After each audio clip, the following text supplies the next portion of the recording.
আসসালামু আলাইকুম। একটি থিওরি নিয়ে আপনাদের সামনে হাজির হওয়া। আমরা যারা মেডিকেল সায়েন্সে রয়েছি, আমরা সকলেই কিন্তু জানি যে এক্সট্রা লবণ যেটি আছে সেটি কিন্তু খাওয়া শরীরের জন্য ক্ষতিকর। কিন্তু বেশ কিছু হাদিস বা বিভিন্নভাবে কিছু তথ্য আ আমরা শুনেছি।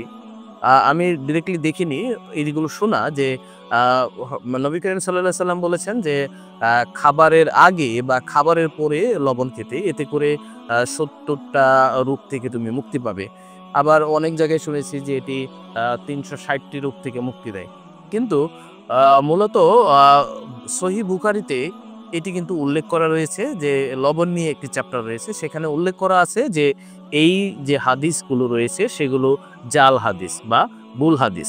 মূলত মেডিকেল সায়েন্স অনুসারে আমরা যতটুকু জানি যে প্রত্যেকটা মানুষের একদিনে ১ চামচ লবণ খাওয়ার পারমিশন আছে। এর চাইতে যদি বেশি খাওয়া হয় যেটা এক্সট্রা লবণ, ভাতের সাথে খাচ্ছি বা অন্য কিছুর সাথে এক্সট্রা খাচ্ছি সেটা শরীরের জন্য কিন্তু ক্ষতিকর।